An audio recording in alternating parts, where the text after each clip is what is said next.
I want people to understand this ordeal. It's taken a toll on both of us. Casey Anthony's parents respond after 15 years of allegations. I've gotten blamed for something I didn't do, and it tears me up inside. This can change our life. This is serious. This is their final response. The test is about to begin. Please remain still. Casey Anthony's parents, the lie detector test. Watch now, only on A&E. And watch next day on the A&E app. Luxury is meant to be livable. Discover the new leather collection at Ashley with premium quality leather sofas, recliners, and more, all built to last. No matter how many spills, scuffs, or pet-related mishaps come its way, the leather collection at Ashley is made with the durability you need for the whole family. Shop the new leather collection at Ashley and find chairs starting at $499.99 and sofas at $599.99. Ashley, for the love of home. For exclusive podcasts and more, sign up at patreon.com/partnersincrimemedia.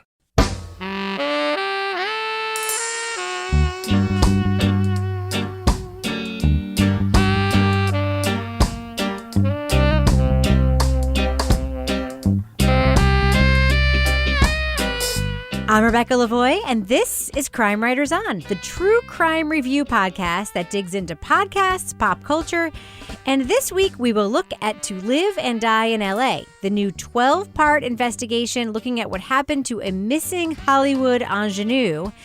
And we will also look at the In the Dark update about that Supreme Court argument in the Curtis Flowers case. Joining me to get that done and even more is my real-life husband and true crime co-author, former TV journalist Kevin Flynn. Hello, Kevin. Hello, Rebecca. You're sounding wonderful, Kevin. Thank you very much. I feel great. Also with us is journalist, true crime author, former defense investigator, licensed private investigator, resident rage walker, and podcasting Patreon superstar Laura Bricker. Hello, Laura. Hello, Rebecca.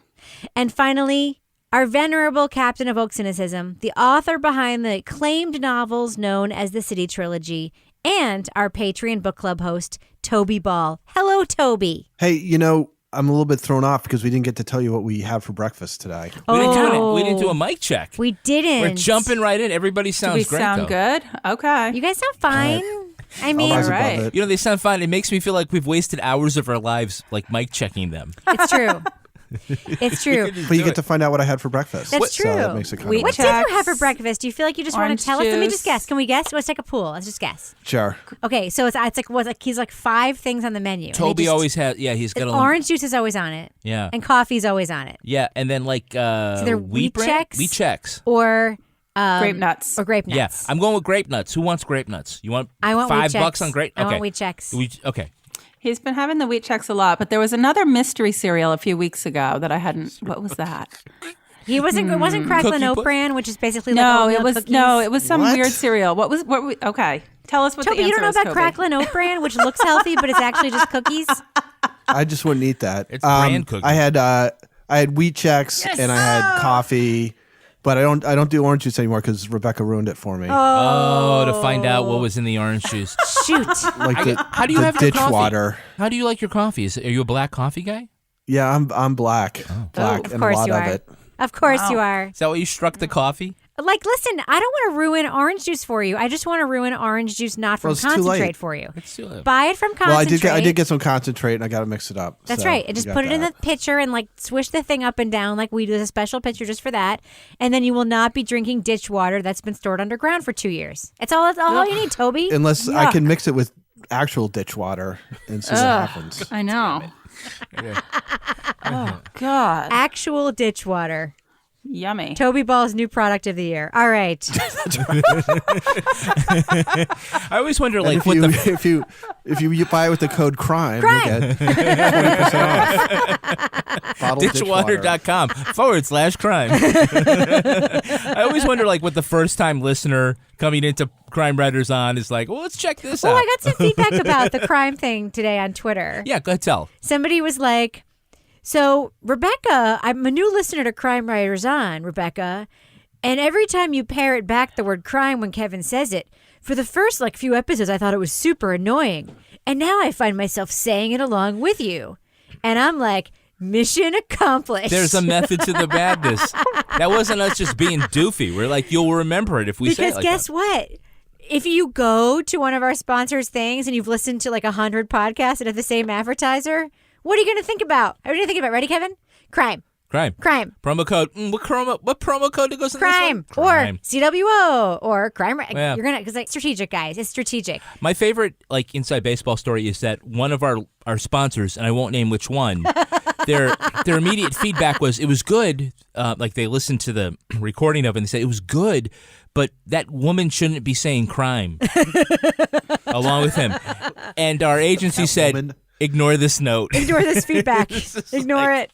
Yeah. Which, by the way, which we would have anyway. That's like props to our agency for knowing. That's our thing. Yeah, it's certainly like not the kind of thing like the next time we would have just had everybody say crime 17 times. We may have done that.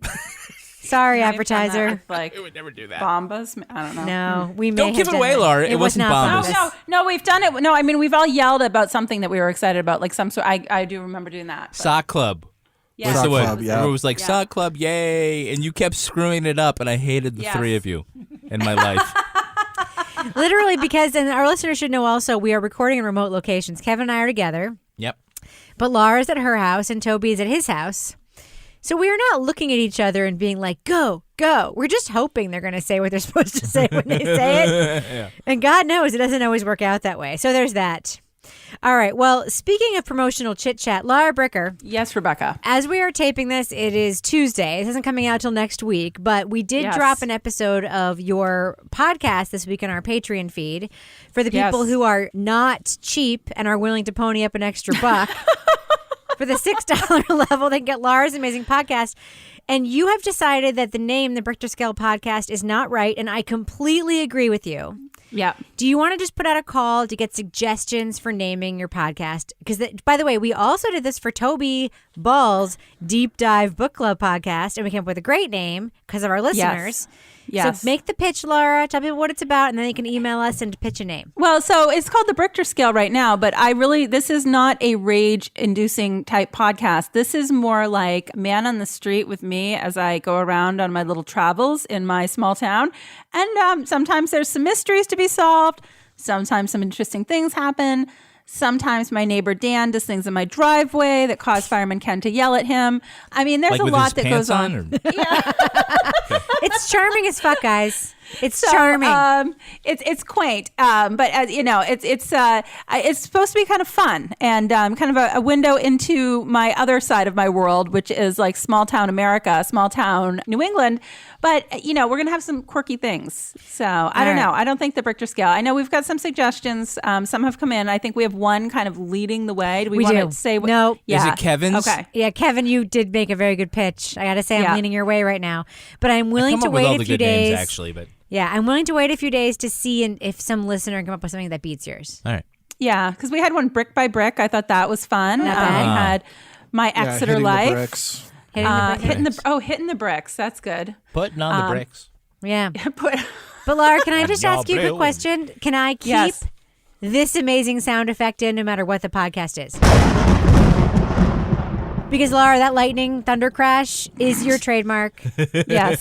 All right. Yes. Even if You we may come up do with that. something super charming like my so-called bricker, like that is going to be the sound effect. Can we agree? Yep, that's the sound effect. And, I'm going to be back at it this week. I now have a windshield that's going to be arriving tomorrow. It's called a windscreen. Windscreen. Jesus, Windshield is on Laura. your car. Jesus. Well, I know that was my $400 freaking windshield wipers. But no, I have the thing so that we're not going to hear like it sounds like we're in the NASA Space Camp tunnel the next time I go outside to record. So it's very exciting. All right.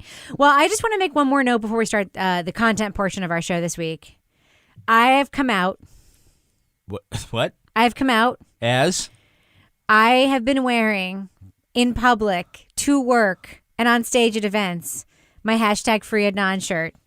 I just want to tell everyone who's listening to the podcast, who, if you've been listening since the beginning, you know that I have been circumspect and conservative about saying this on my actual show. It's been my opinion since we started this podcast, not since, but shortly after we started this podcast, really, that Adnan Syed is innocent of the crime of the murder of Heyman Lee. Mm-hmm. And I just want to tell everyone who's listening right now in no uncertain terms, in case I was not clear last week, I have come out. And if you've noticed this on our social media feeds, Good for you for paying attention. And I have just come out. And I just want to just be out and proud about that. I do not think Adnan Syed is guilty of this crime. You're out. You're loud and proud, Well, Rebecca. this is a big deal. It's a Rubicon to cross for someone who works in journalism to take a side. Really, it is. Yeah. It's Rubicon. And we were just talking about this in our Facebook Live thing that we were just doing before we started the show, because we saw Madeline Barron was on our Facebook Live. And by the way, if you join the Crime Writers on Facebook discussion group. Like Madeline Barron did. Because she's amazing. You might see her once in a while. But anyway, that she came out at the beginning of the season 2 of In the Dark, and she seemed to have like a take, which is that, and she didn't say this exactly, but like, this town is racist, and this case went this way because Curtis Flowers is black. Yeah. And then she showed it, and that's true. Yeah, she made good on, which a lot of podcasters She had don't. receipts. Yeah, she brought the receipts, yeah, and absolutely. I am there, and I've been there for a really long time, but I just want to say it out loud on this podcast this one time. Can I ask of something of a member of our panel? Sure. Toby, if you were on the Adnan jury, how would you go now? Based on everything that we've seen since beginning with Serial and ending with HBO, I think clearly not guilty. To me, it seems that he's innocent. Again, like I said last time, like even if you, like I personally can get there, but even if you can't get there, the idea that there's not reasonable doubt just seems kind of silly at this point. So yeah, so that's where I am. So I guess I've outed myself as well. You're out. What? I've been outed. Wow. You're out. Our resident Doubting Thomas. What about you, Kevin? What's your temperature right now? Yeah, like for a long time, I felt like you, where it's like I felt like there's some professional responsibility to not say that. Yeah. Like I have long been convinced that the state's case is wrong. Yeah. And it just doesn't make any sense. And so to that extent, I've always kind of been like, the state's wrong. Only God and the killer knows what actually happened. Did you just say only God? Only God, right? Wow. Only God knows. Heaven. Are you out in a different way? You become like super religious all of a sudden? No, but you know what I mean. There's in the objective world. Yeah. If you told me Adnan Syed did it, but he did it this way, he tied her up and left her in a garage, and she was on her stomach for X amount of hours and buried her in a completely other day, and I have to say, okay, maybe that could happen. Yeah. But I do not feel Adnan Syed should be in jail. Yeah. Yeah. So that's like, you're not out then. You're no, not I think quite I'm out. No, I think I'm out. You're just still being circumspect, which is fine. But I'm just saying I'm out. Laura Bricker, where are you right now? I don't want me to put you under pressure, and I will cut all of this if you guys want me to. No, I mean, I think the way that I look at it is I don't really know what happened. Nobody in this does, case. right? Yeah. But the way I look at it is, if this case went to trial now with the information that has since been uncovered since the first trial, there is no way in hell he would be found guilty.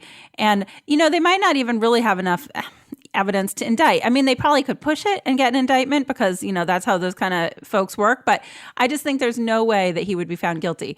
So I don't know. I feel very confident that he did not have anything to do with it. But I feel like, who the hell did it? Right. That's the hard part. Yeah. That is the hard part. And I'm like, based on what we know, it seems pretty clear that, if you took it, and presented witnesses and listened to the information, you'd be like, yeah, no, not enough. Yeah. And that is the problem. Not knowing who actually did it, but doesn't also mean that he should be in the frame. Like for Stephen Avery, I do believe that the state's case is completely wrong.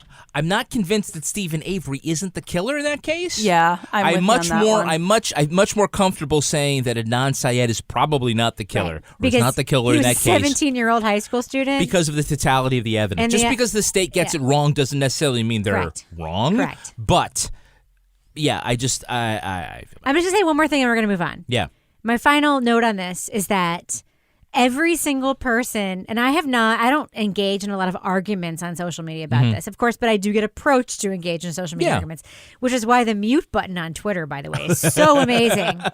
Because you cannot block people and they can just be arguing with you and you just never see it. Make your Twitter experience what you want Exactly. it to be. Just by the way, our Facebook group is also what we want it to be. Sometimes I delete whole threads. I'm like, moderators got to moderate. This is my world, guys.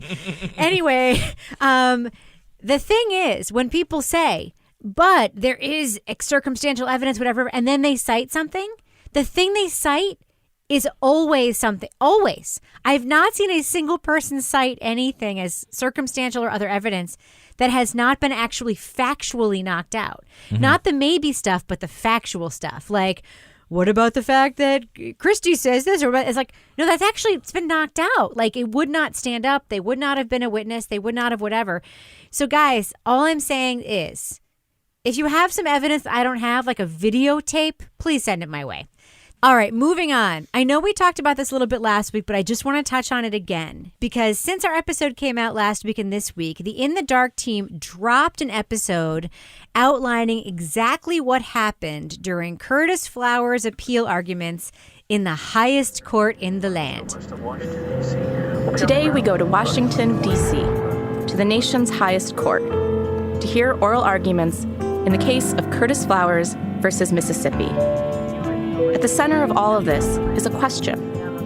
Did District Attorney Doug Evans violate the Constitution in Curtis's latest trial, the sixth one? Did he strike Black people from that jury because of their race?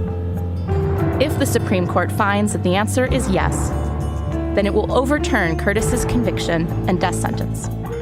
Briefly, I just want to talk about our reaction to this In the Dark episode, because I think it was sublime. It's a great example, Kevin, of something where even when you know what happened, it's a great listen, and that is very hard to do, correct? It is. As you know, I read the transcript of the oral arguments, so I was familiar with this, and I actually spoke to this, I think, both in the podcast and in our after show.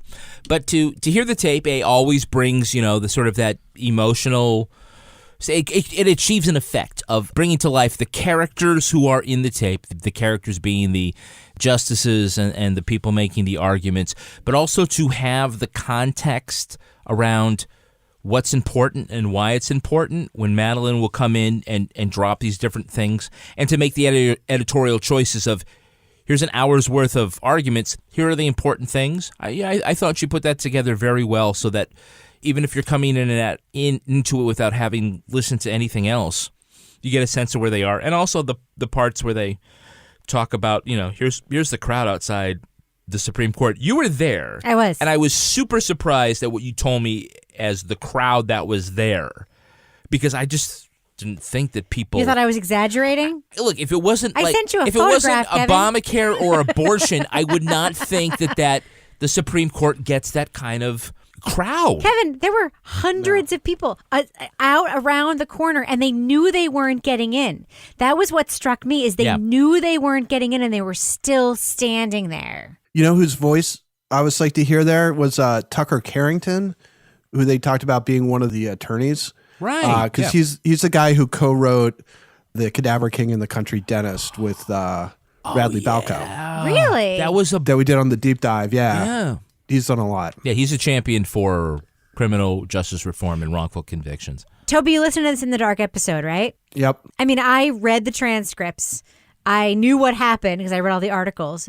But even despite that, it was a really good podcast episode, right? Yeah, another piece of my biography that I've not revealed probably on the podcast is that I taught high school civics for a year. Yeah. And I feel like that would be a great tie-up to like a unit on the criminal justice system, like based around In the Dark, because I think, becoming familiar with the case, and then you got somewhat of a rooting interest, but you also have a pretty deep understanding of what's going on and like the environment from which this case came.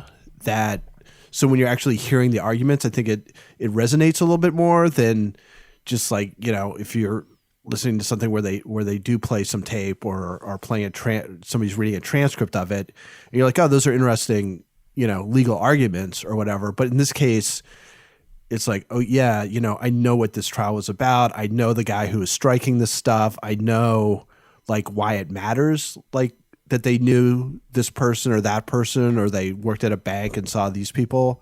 It was a really, I think an interesting way to take a look at Supreme Court cases with a little more depth of knowledge that I think you hardly ever get a chance to do it. And then plus, they obviously did a really good job of getting the tape that was most compelling and setting the scene and, the little bits that they use to sort of describe different people, or sort of the attitude of the room when certain things happened. So I thought it was super effective. One of my favorite things about this episode, Laura, and I know that you like this too, was the scene setting. Madeline, I have to say, this is the reason why I love the In the Dark team so much. A lot of it is the strength of the writing and just the quick sentences that describe it that totally said it. Madeline talks about there being this curtain. I'm like, all the justices come out at the same time. Once we'd all sat down, it wasn't long before a buzzer went off, and 2 people shouted, "Oyez, oyez." And all of a sudden, the 9 justices were there. They hadn't filed in. They just emerged all at once from behind openings in the curtains. And then she talks about sort of like... Swoop, they're just there. Yeah, like Cirque du Soleil. Weird, mysticism around this, very important proceeding. It's like, oyez, oyez, and then poof, a thing of smoke. They just come out. It's a little bit like that. But then she also, we are used to hearing in podcasts that we talk about on this show very bad, unnecessary descriptions of people and what they're doing and why. And you're like, just tell me what they said. This podcast does it in a way that is appropriate and sets the scene in a major way. And I know that you made some observations around that too, especially around Sherry Johnson, who was representing the flower side in this case. Yeah, it just, the way that she sets it up, she gives you just enough information so you can actually visualize what's happening. So she described Sherry, she was a law professor who she was affiliated with. I can't remember, she worked with some sort of a, not Innocence Project, but similar group. But then she described when she came up and how she had a very precise manner and she was very composed. And then that went right into the first audio clip of Sherry talking, and you're like, oh, yeah. So it really kind of gave you, the feeling of what it was like to watch her when she was up arguing her side of the case. And I also love Johnson's statement when she said, no one has a record like Doug Evans. I was like, yeah, you can say that again. Mr. Chief Justice, and may it please the court, the only plausible interpretation of all of the evidence viewed cumulatively is that Doug Evans began jury selection in Flowers 6 with an unconstitutional end in mind, to seat as few African-American jurors as he could. But also later on when she was describing when, everybody was initially just sitting out there kind of watching and everyone's, following protocol, sitting very, very still. And then people started shuffling in their seats at a certain point. The argument wasn't going well for the state. But up until this point, at least the mood in the room was pretty restrained. But if I could point to a moment when that shifted irreversibly, it would be this moment right here. The mood changed when Breyer just interrupted the state and went off about the history of the cases. And I was listening to this. I was like, yes, he was so enraged. I was like, I love this guy. I want to walk with him. And this is one of the issues with this case is that each one of these strikes that we have. Jason Davis was answering a question about the jury strikes in Trial 6 when one of the court's more liberal justices, Justice Breyer, interrupted him. We don't have one single reason. We have... All right, let's look at them. But you do have history. Trial 1, 5 black juror possibles. He uses peremptories, strikes all 5. Trial 2, 5 black jurors possible. Uses all 5, strikes all 5 blacks. Okay. Trial number 3, there were 17 black possible. He uses only 15 this time. Why? Because he ran out of peremptories. They only had 15. All right, 4th trial, 16 black, he only struck 11. That's because he only had 11 peremptories, perhaps, all right? Now we come to this trial with that background, okay? And I don't think it's going to take much once you have that background. Yeah, when you read the transcript, and I've done this, I've read lots of U.S. Supreme Court transcripts for other stories and other, books and whatnot, and that you anticipate that, on paper, that the justices will push back on both sides.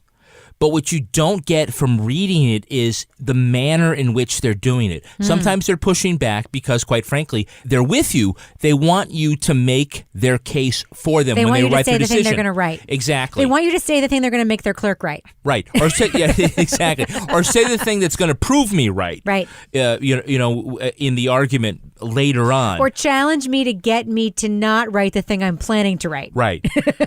And sometimes on paper, it's hard to determine what kind of question they're throwing. Yes. But in this case, you could hear it, and Madeline also signposted it as well. So you definitely could hear who was pushing back against the state and that poor assistant attorney general who got sent to Washington. That guy. That nice tall man who slouched forward.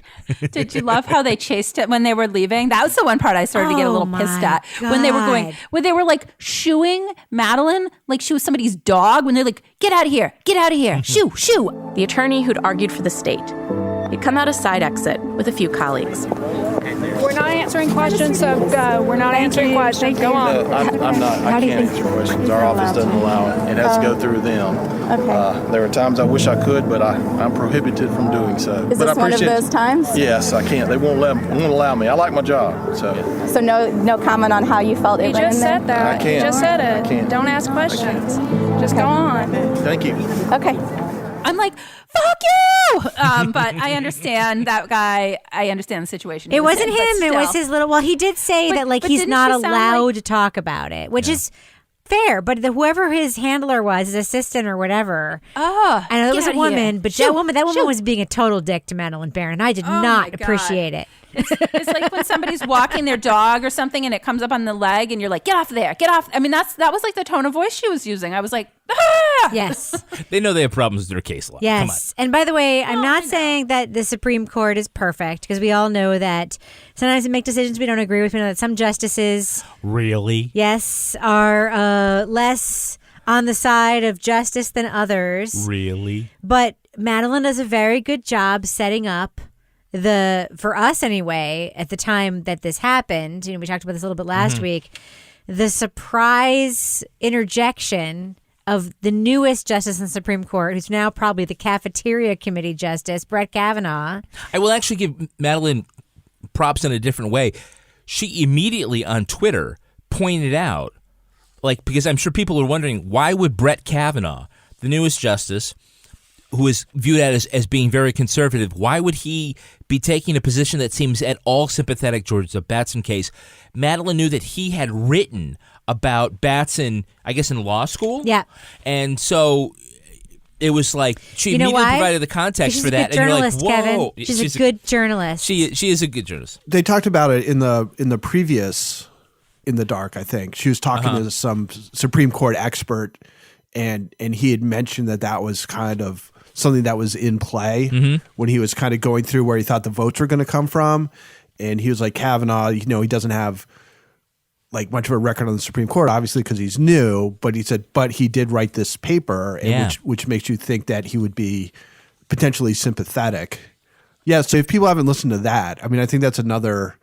It's better to listen to them in order, because like listening to the Supreme Court thing and then listening to the preview after you've heard the actual thing is a little anticlimactic. But the analysis that he does like prior to the argument, I think still there's nothing that I heard in the actual Supreme Court arguments that made me think that his analysis wasn't really sort of spot on. We all know that Brett Kavanaugh listens to a lot of podcasts, and he likes beer and Batson. Apparently, well, he listens to a lot while he's working out. So he's got the earbuds in. He's listening to Madeline. Oh, yes. Love All Batson. right. So at the Still end love of Batson. T-shirt. At the end of this episode, I believe it's called Oral Arguments, which I would recommend if our listeners have not checked it out yet. Even if you think you've read all of the news you need to read about the Curtis Flowers case at the Supreme Court, I'm not even going to make the panel review it. Just listen to this episode. It's great. It's so great. But at the end, Madeline says they will be back in June with another episode when the Supreme Court comes out with a decision. Laura Bricker, how excited are you for June when we get to hear that episode? I can't wait until June. I am like, seriously, we have to wait 2.5 months. So, because they'll take it out to the wire. I can't wait. I think we should have a party. What do you think, Kevin? Should we celebrate when the next episode of In the Dark comes out around the Flowers case? Absolutely. I cannot wait to have my spirits crushed by the unexpected twist. No. I think it's great. I'm a little tense about it. Are you worried that it's not going to go our way? Well, God, I mean, think of all the things that have not our gone way. I'm sorry. I mean, the way that you would think. Because Madeline did bring the receipts enough that you feel like there's definitely you're confident saying there's a right and there's a wrong here. Yeah. I want people to understand this ordeal. It's taken a toll on both of us.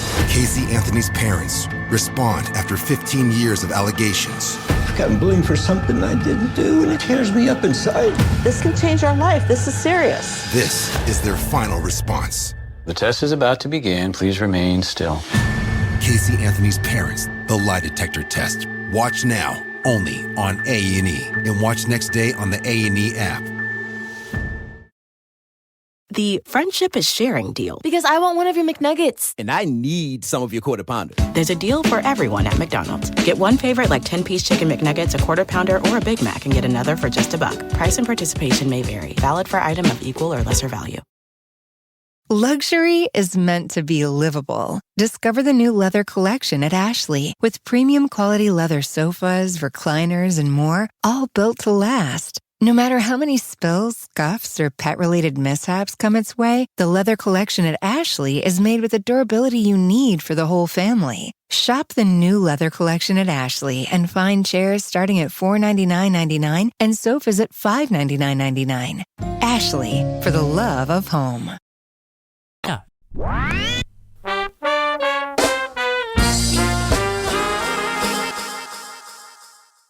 Moving on. Tenderfoot TV brings us To Live and Die in LA. The 12-part podcast looks at the February 2018 disappearance of aspiring actress Adea Shabani. Rolling Stone celebrity profile writer and professional pickup artist Neil Strauss teams up with a private eye named Jaden to retrace Adea's steps and those of her on-again, off-again boyfriend, Christopher Spotts. So I wanted to ask you a question about this other case that I'm working. So I don't know, you might have seen it in the news. She lives in Hollywood. She was last seen on Friday. Which this Friday or the Friday like the week before? No, this Friday.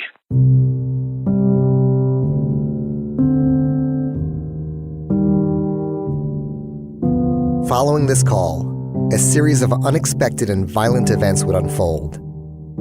A high-stakes game of cat and mouse with multiple deaths would drive the police and the missing woman's family to the brink of despair. What you're about to hear is not a cold case. It is everything that I'm currently experiencing as the immediate investigation is unfolding in real time. To Live and Die in LA joins the list of podcasts that double as a crowdsourcing investigative tool, seeking to drum up new info the same time it seeks to entertain its audience. But does this relatively cold case have enough twists to sustain a dozen episodes? And is this perhaps the most objectionable podcast we've ever listened to? Now, we are going to be talking about plot points for To Live and Die in LA, so to remain spoiler-free for this show, just go to the time code listed in our show notes to hear our reviews. Spoiler alert, they may not all be 4 thumbs up. All right. So it's hard to know where to start with this podcast. So before we kind of get into our breakdown of its many problems, let's just talk about what it's about. Because I do think there is something here that's promising and interesting. And Kevin, I'm going to give you the opportunity to talk about that. This case happened about a little over a year ago, and we have a journalist with some podcasting equipment who has written stories and written a book, and he has gotten in with a private eye, and basically what we are getting here is his year ago real-time investigation into a case, and we're hearing how that works and what happened. And there is something just interesting there formatically about that, I think. What do you think? Yeah, I mean, you've got, it's Neil Strauss, and he's got bona fides. He's a a legit journalist in a prestige publication, New York Times and Rolling Stone, and seems to have, fallen into this case. My quibble with it is like I don't think this goes far as a story, right?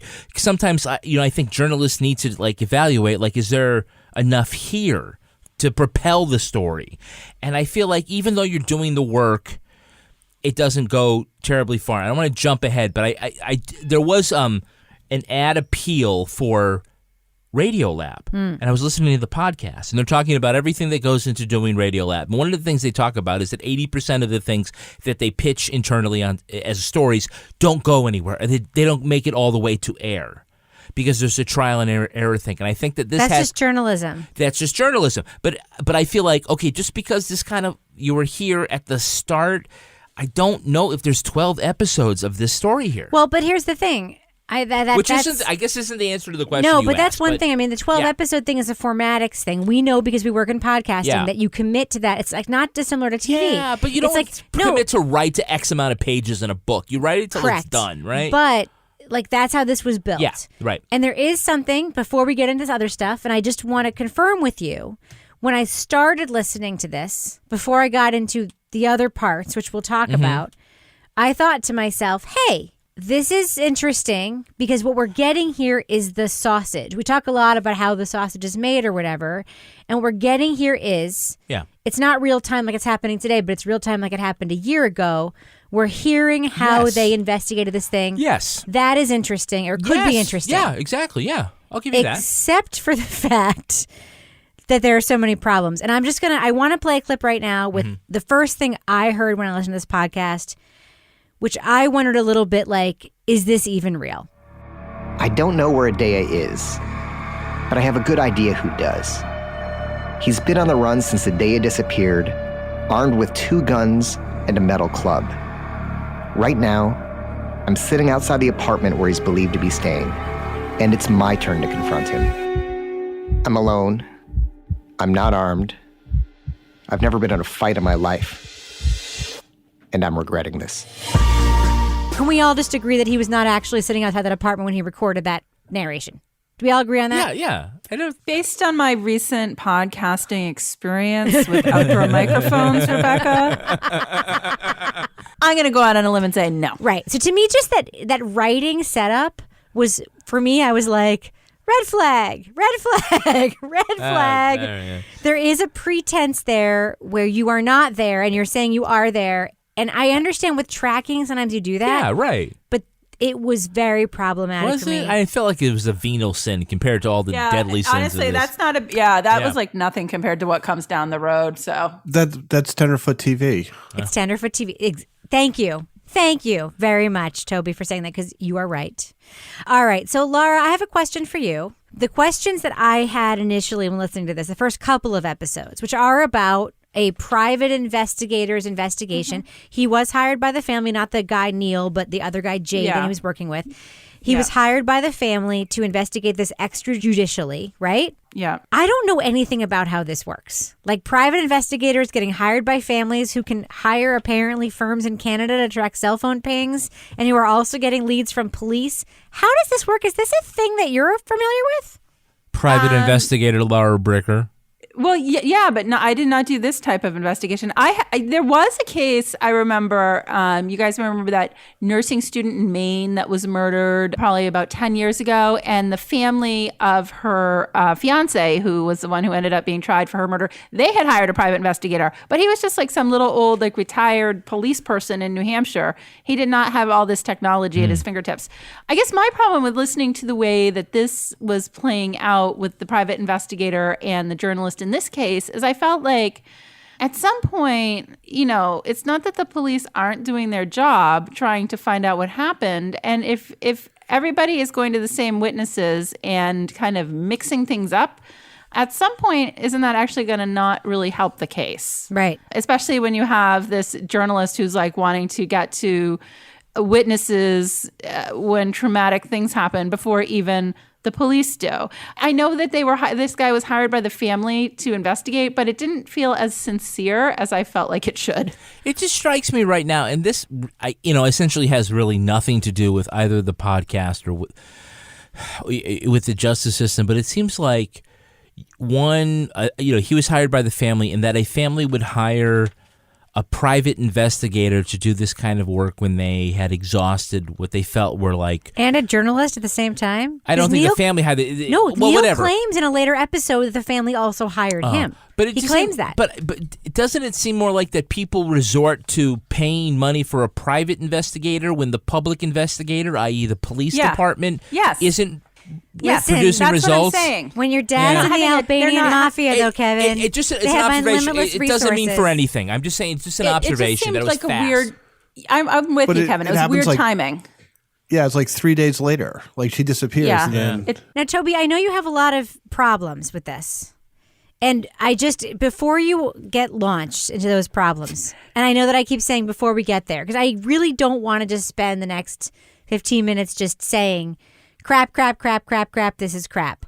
I want to just actually be critical and smart for a second if we can. I don't know about that. Did you at any minute listening to this, because I had this thought a few times before I Googled stuff, did you wonder for a second if this maybe wasn't real?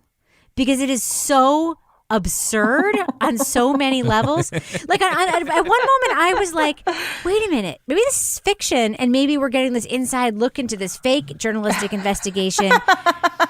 And maybe when he calls this person and they're just crying when they pick up the phone, because it does kind of sound like it could maybe not be real. Did you ever have that feeling, Toby? This is surreal, right? It's definitely weird.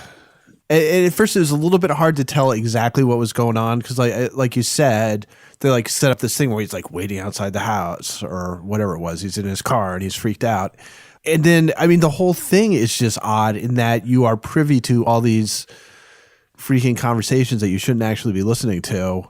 Yeah. Wait, you so mean kinda, between Neil and Jaden, the private investigator, just hearing their phone calls all the time? That to me, I don't find that objectionable. Yeah. I find it more objectionable when he's I better call these people before anybody else gets in touch with them. And it's one of those things where if it had been fiction, there might have been some interest in it because I do there is this thing about so this is how this guy's going about his work. Yeah. Right. Mm-hmm. Yep. But it turns out that the guy we're following going about his work, his ethical standards are kind of non-existent and he's a buffoon. He's not doing it very well. And he's you're listening to stuff that you really know that you should not be listening to. And it's just the whole thing is just bizarre. It's a weird one. And at the very beginning, again, it's every time freaking Tenderfoot, it's okay, we dump on Payne Lindsay all the time. So I'm going to go counter to my natural thing. And I'm going to see if I'm going to really give this a chance to like it. And this was the worst of them all, and it's after the first 10 minutes, it's oh God. Blessedly, I don't actually think it's Payne Lindsay's fault. I blame Donald. I think the world of podcasting is evolving where these groups are bringing up. Yeah, this is an acquired. It sounds to me like this is an acquired product. Yeah, right. It is. But I think Toby hits on something that I thought. What makes a detective story interesting? If this were set in L.A. and it's what's the L.A. private detective? It's Raymond Chandler's Philip Marlowe, right? If this were Philip Marlowe going to all these different places and he's looking for somebody, but he's not finding him, Chandler would make it interesting along the way, either because of the dialogue with the people that he meets. He would find ways to make all these people interesting. And it just, A, I don't think we meet anybody interesting. And B, we don't get to the fourth episode till we find anybody or learn anything. It's just a lot of a lot of minutia about trying to get somebody's phone number and get there, and there's nobody there. It's literally Chris on the phone with Jaden talking about what they're gonna do. That aren't interesting dead ends, right? It just is it's a lot of misfires as opposed to dead ends, and I'm really, we get to episode 4, and there's that's also yeah. Kevin, rampant immediate speculation. Yeah. From the beginning. And this is this is and one. The thing is, it's a year later. You could curb your speculation in post-production, right? This is one of many ethical problems with this. Yeah. This rampant immediate speculation to the point at which, Chris Spots immediately gets put in the frame as probably did it. And then as soon as they mention Chris's fiance, Mary, it's she was probably involved, right? And then, I know. Yeah. And then, so we just pretend that, all of our methods are cool and, we're doing whatever. And then later in the series, our host, Neil Strauss, who, by the way, I'm taking a side here, is a super douchebag, goes on the podcast saying, I didn't realize this was real people and it was affecting real people. I didn't know that. What? Fucking ass. But here's the thing. And who is threatening him? If you're making rampant speculation, but in later episodes you're going to bring it back, and then rehabilitate you're people wrong about with that. real interviews. Yeah. Like he tries, I think, to rehabilitate Chris and he tries to rehabilitate Mary. Isn't it irresponsible to do this as a week-by-week release rather than a whole episode dump? Yeah. Like, to me, that makes a huge difference. This would be a here. good one as a binge. Everything at once. Yeah, because I would say, like, what if at the end we find out that Chris has nothing to do with it? What if at the end we find out whatever? He wrecks these people. My prediction is that all the important stuff at the end will happen in episode 11, and episode 12 will be a bunch of epilogue-ish bullshit about here's where everybody is now. All right, Laura, you sent me a note that says, I don't want to bash the host, but go ahead and just finish that note for our audience right now.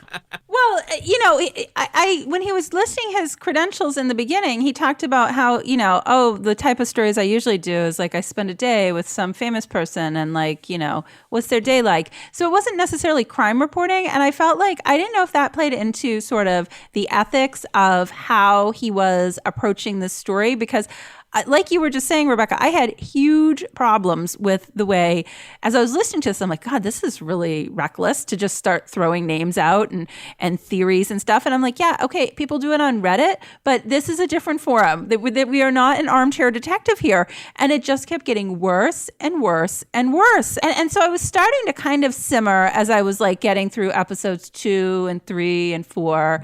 And then I got to episode 5, and I was driving home from skiing, and I was in my car by myself, and I was like, oh, this guy's an asshole. I'm like, this guy's an asshole. And then I ended up like pulling over to the side of the road and doing a live Facebook thing because I was like, I got to tell somebody else what an asshole this guy is, because this is my thing. Is like, we have all, Kevin and I have, and to some degree, you've been in a newsroom, Rebecca, so you can relate to this. We have been reporters who have been on stories where we have had to go out and talk to people after horrible things have happened to them. Yeah. You're going to have to do that. You have to psych yourself up for it. But you know what? You don't have to lose your humanity and your compassion when you go out to do an interview like that. And this guy then trying to feign compassion, I'm like, clearly, if you listen to the beginning when he was so giddy, when he was like, ooh, I'm going to get there before. Yes. I'm like, this giddiness. Gleeful. Oh, you think I should call now? Oh. But Chris was stopped, a traffic stop today by law enforcement, and killed himself.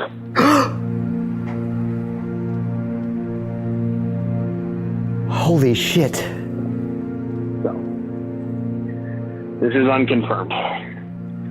Okay, let's look into this right now. Well, there's nothing I can... Should I reach out to Mary cold or just fucking let it be? She probably won't talk to me. I mean, the president's going to reach out anyway. I mean, I might as well reach out to her now. What do you think? Yeah, just go ahead. What's her, will you text me her number? Can I just give you her number? Yeah, just give me your number. Hey, Mary? Hello? Oh, hey, Mary, this is Neil Strauss. I'm sorry to bother you at this time, but I'm doing a piece on Chris and everything that's happened. And again, I'm so sorry to bother you right now. And I'm like, shut the fuck up. Like, this guy's, like, regardless of what happened, this person's fiance just died. And I felt like the way that I felt like just capitalized on that grief that this poor girl was feeling, getting her on the phone, recording her at probably like her worst possible moment. So she's consenting to be interviewed. She doesn't know what's going on at this point. And she's like, do something nice about him. And he's not going to do anything nice about him, but he's got her on the phone. And I'm like, oh, this poor woman. I mean, we were hearing just such a personal moment that I don't think ever really should have been broadcast to the extent that it was. And the way that interview came about, I felt like, I just felt like it wasn't forthcoming. And yes, you want to get the story. Don't be an asshole. Okay, Laura, you know that we journalists are a little cutthroat about that. Yes, but you know what? We don't. Because you need to But this have- gets yeah. put on display. We don't just hear him do it. We hear him talking about doing it. We hear him strategizing about how he's going to do it with Jaden. We hear his phone calls with Jaden. He's like, well, you go ahead and call this person. No, wait. What should we do? Yeah. Should we call this person first or should we go? Well, as a journalist, he's not wrong to try to say, I got to beat the LA Times and Fox 11. We hear him strategizing about how to be an asshole. Yeah. I mean, I think that there are two things that like kind of sealed it for me. One is like he calls, I can't even remember who he calls like a friend of Chris's. Oh, his best friend. Like his not Chase. You're talking about Brian, not Brian, who they're keeping. Yeah, I guess so. Keeping his name secret for reasons of quote anonymity and for no other reason. Right. After speculating about everything else, to we're protect going the to keep innocent. poor Brian anonymous for reasons of quote anonymity. And he gets off the phone with them, and he's like, I think in like trying to like, do everything I can for a day. I'd forgotten that Chris had friends, and these friends are people, and this is probably a really tough time for them, and I probably should have realized that. And then literally within 30 seconds, he's like, well, I guess I better call his fiance now. Yeah. And like, it's like, yeah, no, she's having an even worse day than that dude. I guarantee it. Can I talk to Laura for a second? Because Laura, you've done this. Yeah. As a journalist, and I'm sorry, Yeah. Toby, I didn't mean to cut you off, but no, go ahead. That's what I was saying. Is you've done it, but yeah, there's you a and way I to have do done it. this, right? And it's very scary until the first time you've done it, where you've gone into somebody's living room to talk about their son who was killed in the war, right? Yeah. Or I went and knocked on a door September 11th, and one of the dispatchers in one of the towns that I was covering, his sister was on one of the planes. Oh, and Jesus. Right, yeah. I will never forget having to go knock on the door of the sister's house and talk to her partner and her brother. But I was like going into it from a place like, I know I have to cover this story. I have to memorialize this woman who died. But you can't go into that, I think, without having some compassion. Yeah. And that's the part, that is missing. It's hard here. to be, I think, harder on the phone. But yeah, I remember going into Merrimack for a Marine who had been killed, and I showed up, and the whole family is there, and like the extent, it was like a wake, and you have to be, you obviously have to be sensitive, but you also realize that you're brought into that inner circle and be respectful of that, while still doing your job.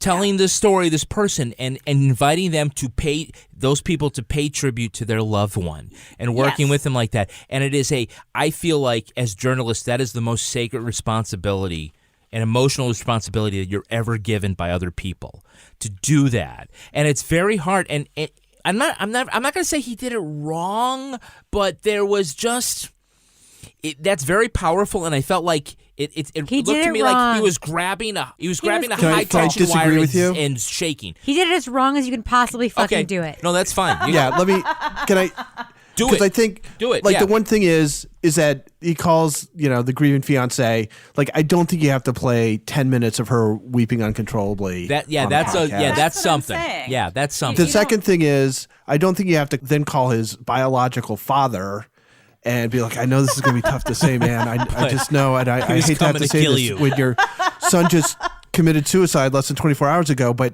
if he hadn't committed suicide, what he was actually doing, he thinks that you probably might have killed his lover, and he was going to come up with his buddy and tie you up and torture you and perhaps kill you to find out about it. I'm sorry, man. Settle a score. He's just avoiding. I'm sorry, man. I feel so bad that I have to say this to you right now, and I hope you don't hold it against me. It indicates somebody who, as a journalist, who has never done that. I'm so sorry. I'm going to show you that. I'm going to show you this, but it's going to prove that I've never done this and I'm doing it poorly.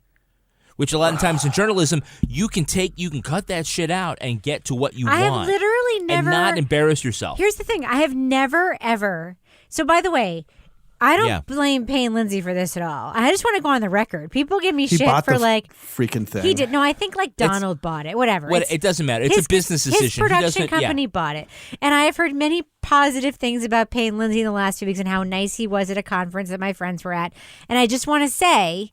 I don't actually think he heard this and edited it or whatever. This is a business decision.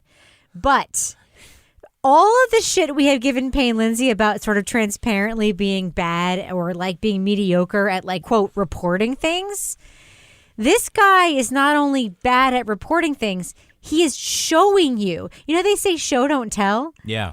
He is showing you that he's bad at reporting things by telling you that he's bad at reporting things. The thing that brings this thing over the edge for me isn't just the decisions they make. It's the transparency about letting us hear how they came to those decisions. There is an incredible moment near the end of where we've listened where he's talking with Jaden about like, post-suicide, post-whatever, that now the story is breaking. What should we do next? I want to make sure I'm recording. Yep, okay, cool. I always get nervous before these, do you? Oh, yeah. Yeah, because it's basically like I need to speak to them. They don't need to speak to me. Oh, yeah, no. I mean, look, I knock on doors all day long. I only get nervous, though, like, and it's necessary, and I do the exact same thing, but I only get nervous when I plan it out. Yeah, When I just make a phone call, I don't. Right. But what about when it's somebody who you need information from? Oh, totally. Oh, yeah. I mean, like, dude, I was so nervous when I was going to knock on the door of the Spots house. Oh, my God. Yeah. I totally stressed out. Yeah, because I have one shot. There is, and I'm sorry to say it, I'm going to use this word. There is glee here on the part of Neil Strauss about what we're going to do. There's actual glee. I heard it around the Mary conversation. I heard it around all his conversations where he's so excited that shit is going down. And like we've all had this moment, right? Kevin, Laura, and Toby, where you're writing something or reporting something and you find out something and you're like, we call it like the holy shit moment. Yeah, or oh shit moment. Yeah. And it's embarrassing because you're like, usually it's something where it's like bad, where it's like, oh shit, I just realized that guy also molested his daughter. And that makes it like ties it all together. And those are your moments, journalist.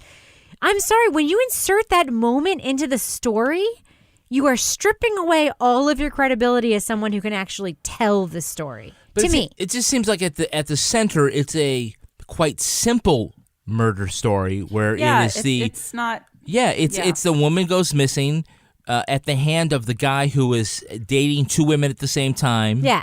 And kills himself after a 60-mile police chase. It's probably very simple. It seems very simple, and it just seems like that's why I say, like, this isn't a podcast. That they're trying to make it more. Right, just because you were there at the center and you've got all this tape. But it was the Albanian mob, Kevin.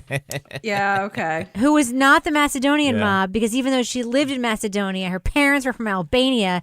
And by the way, it could have also been his dad. And by the way, I fucking don't even know what to do. This podcast spends a lot of time going nowhere. Okay, Toby, can I just read one of Toby's notes? I'd love to hear it. It's my favorite note on the whole thing that we've gotten so far. The way he feels as though it is somehow okay for him to call Mary to warn her about the press that's about to call her is fucking ridiculous. Go ahead, Toby. Do you want to just explain why that's ridiculous? Irony? I don't know. Yeah, well, if I can shamelessly plug the deep dive. Yes. Like the next month, Do it. we're reading a book called The Journalist and the Murderer, and it's essentially about how the thesis is that journalists, exploit their subjects, and that's just sort of natural in sort of the relationship, and there's different degrees, of course. It's just this bullshit that he does where he's like this, I'm on your side, man. I'm trying to help you out here. With everyone? With everyone. And he's doing it at the moment of like their highest vulnerability. So it's like you're talking to this woman who's like completely overwhelmed with grief, or this guy, Chase, who just like had this insane thing happen to him, which ended up in this guy he looks up to, like killing himself. And it's like, hey, I'm going to really help you out. And the way I'm going to do that is that let you tell me everything you know right now on camera so I can play it on my podcast. It's fucking bullshit.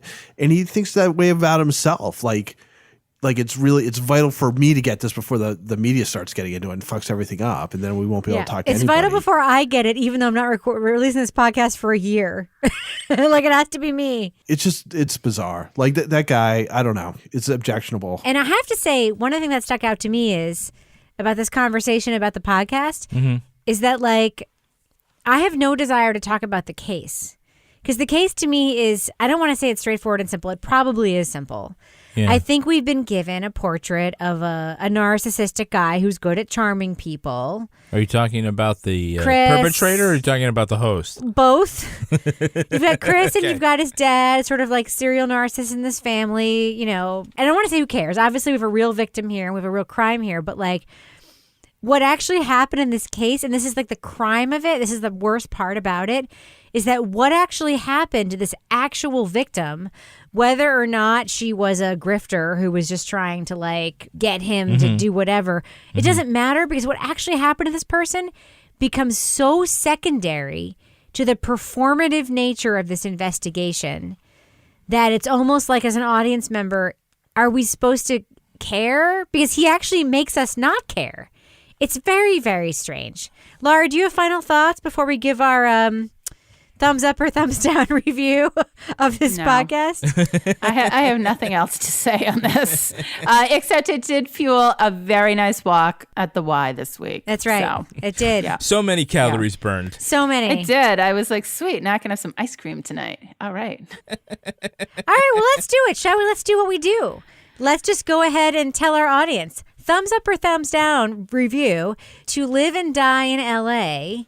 from Tenderfoot TV. Laura Bricker, I'm going to go ahead and start with you. You know what? The audience that has actually fast forwarded to this point to just hear our thumbs up or thumbs down review. Why don't you just go ahead and tell them what you think they should do? I'm going to say no. There are plenty of... Wait, is that a thumbs down? Is no that a thumbs is a thumbs down, unless, of course, you really need to jumpstart your spring workout routine, your couch to 5K, and you're looking for something that's going to distract you with so much anger at the production ethics of this podcast that you're going to forget that you're running and your shins are burning and you have shin splints because you're like screaming. So that's the only way I'd suggest you should listen to this. Toby Ball, what about you? Thumbs up or thumbs down for To Live and Die in L.A.? So it's what? It's like 12 episodes? Yeah. And they're each about 40 minutes? Yeah. So that ends up being like 9 hours? So I think you could probably watch the movie To Live and Die in L.A. like 4 times, which I would suggest doing, which is it's a pretty good movie. So it's a thumbs down. Yeah, I'm a hard thumbs down for this one. The only good things I can say about it, I'm going to say a couple of good things. One is the sound design is very good. Mm-hmm. I love the little chapters within the episodes thing. I do love the chapter 6, chapter 7, chapter 8. I like that. Except how chapter 3 started at the beginning of episode 2 and I got thrown off. No, like, I know, okay. but there's a whole thing where each episode is like a couple of chapters. I know. I think that's cool and clever and bookish. I don't know. I like that. Maybe I'll use that. In every other way, production aside, this podcast is a piece of trash. Yeah. And is the broiest, most egregious example of, quote, dudes journalism that I have ever heard in the history of us reviewing podcasts for this show. And I will say, Payne Lindsay, I'm reaching out a hand to you right now. This podcast is so bad that I am willing to say that everything that you've ever made is way better than this podcast. I hated it so much. Huge thumbs down. What about you, Kevin? I'm also a thumbs down. I'm not as hyperbolic as you guys. I mean, we've listened to some hot messes of Happy Face. Oh, that thing? I mean, there's been some shitty stuff. I mean, this is bad. This is bad. It's a thumbs down.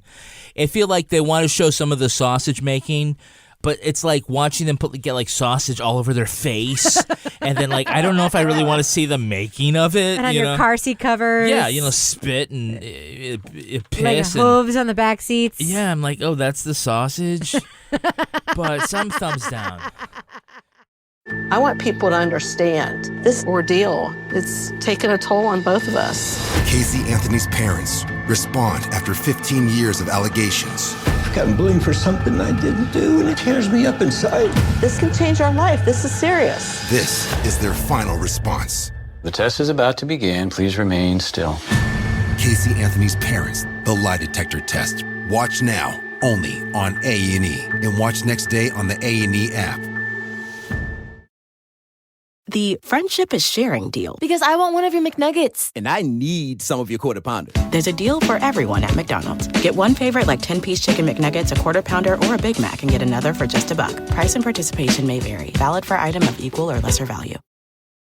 Luxury is meant to be livable. Discover the new leather collection at Ashley with premium quality leather sofas, recliners, and more, all built to last. No matter how many spills, scuffs, or pet-related mishaps come its way, the leather collection at Ashley is made with the durability you need for the whole family. Shop the new leather collection at Ashley and find chairs starting at $499.99 and sofas at $599.99. Ashley, for the love of home.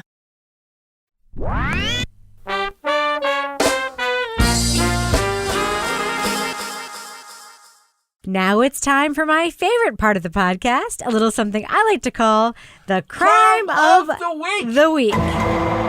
Jason Fields of Smilex, or Smilax, depending on how it's pronounced, Kentucky, is suing his former employer, the Hampton Inn, because his boss wanted to perform an exorcism on him. He says that when manager Sharon Linden learned Fields was going through a divorce, she said Fields had demons. I feel like Bill Hader reading his SNL script right now because I literally haven't seen this before. She then gave him a 9-page questionnaire asking such things as, have you ever made a pact with the devil? Have you ever visited heathen temples? And to your knowledge, was there evidence of lust in your family line? Come again? Oh, it gets even better when you look at the court papers. Lyndon asked her employee to come to church with her for a spiritual cleansing. When Fields refused, she retaliated by changing his job duties, threatening to fire him, and canceled his days off. She also brought ministers into the hotel to pray for Fields in the middle of the lobby.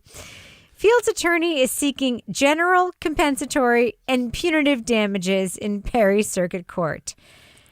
Panel, this manager gives all the dirty jobs to the heathens. You okay? Yes. What plum assignments might await you? I'm sorry. Can you please read the question? I can't hear Rebecca can't pull it together. What plum assignment might await those if they've had an exorcism? Laura, what do you think? So what's the assignment for the bad boss after the exorcism? No, what is the assignment for the employee who has gone through an exorcism? Who has gone through the exorcism? Yeah, what do they do? Oh, okay. I was thinking it was the boss was going to have to be like cleaning up like projectile vomit because that always happens in a movie when someone has like an exorcism, you know, it's always like, "Bah!" and they're like, it's out, you know, the demon is out. But after the person's had the exorcism, they're going to get a better job. I don't know. They might be like front lobby, coffee machine. Yeah, they don't have to do the projectile vomit cleanup. Toby Ball, what do you think? That's a really tough question. I would guess, dunking people in the purifying waters of the hotel pool. Rebecca Lavoie? I don't know. You know how sometimes when you go to a hotel and you leave your room and then you realize 10 minutes later you forgot to leave a tip on the dresser for the maids? Yeah. I think it's probably like those are the rooms you have to clean. Oh, the ones with no tips? The ones with the New England people who forgot to bring cash to leave it on the dresser. I think that if you went through the exorcism and your soul is pure, then you're the one who gets to pick what fragrance of the little shampoos they put in there. Laura Bricker, do we have a cat of the week? Oh, you're just ending the show now. You're just doing it. You gave me the script. You've I'm in taken charge. It over. It's done, yeah. So this week we have a bunny rabbit of the week. Oh, thank God. Thank God, Toby, huh? Abby Smith's bunny rabbit, Ripley, who she wants to be cat of the week. Actually, this marks 2 years since she rescued Ripley from a breeder that got shut down. At first, Ripley wouldn't let her touch her, was very frightened. Now, after 2 years of patience and love, she doesn't run, and she loves nose pats and bananas. Wow. You remember that song, I Like Apples and Bananas? Did you ever sing that with your kids? No. I want to eat. You should say now, Kevin, it's not in the script. Here's where you say we should probably end on that note. Okay. And then ask for Twitter handles. All right, let's do that. We're going to take it over. Just take it over. We should probably end it on that note. And if you want to follow our show on Twitter or wait a minute. I guess I should ask Laura, what is your Twitter? No, Rebecca didn't write it. You have to literally say Laura Bricker if people want. Okay, I always improvise this part, Kevin. You should write it in the script. Okay. No, I improvise it. I'm a professional. Well, what happens if you get hit by a bus, Rebecca? The show falls to shit. Laura Bricker, how can our listeners follow you online? At Laura Bricker on Twitter. And Toby Ball, if our listeners want to talk to you about what a crappy podcast that was, how can they do that? Good job. Wow, that's some serious improvisation. I'm going to whatever. I'm Toby Ball on H. And Rebecca Lavoie, if people want to tell you about what an awesome husband you have, where can they do that? At Kevin P. Flynn. And if you want to follow us, the show, on Twitter or Instagram, you can do it at Crime Writers On, or you can follow me at either place at Reb Lavoie. Yeah. Or I'm on Twitter at Kevin P. Flynn. Don't forget to sign up for our newsletter at Patreon. Links for both are at crimewriterson.com. And but mostly do Patreon. Yeah, and you can go to patreon.com/partnersincrimemedia and listen to our CWO after show right now, where I probably give the reins back to Rebecca. But I don't ever get to do this, so I'm not relinquishing power. It's exciting, right? Our theme song was performed by NYSGE. The New York Ska Jazz Ensemble. Rebecca doesn't write this out. And used with permission. This podcast is recorded in the Yoga Loft above the Bodega in Bay St. Louis, Mississippi studio. I had a martini. Otherwise known as Studio C, the closet in our basement where we keep our red candles. Listen to the podcast to get that reference. On behalf of all the crime writers, thank you so much for listening. We will catch you later. That was fun. And so we should, even though most of what we have to say about To Live and Die in LA is shitty, we also do have to talk about what happens in the podcast.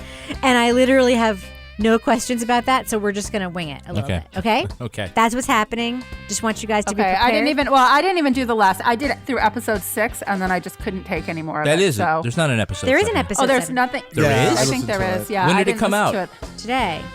Oh, yeah, I didn't listen to that. Was it something important? I can barely even, the whole thing is just like fades I into don't one, think I need like, to have watched it to say what I have ridiculous to say. mess. Let's save our We're rage. going to be fine. Let's save it. Bottle the rage.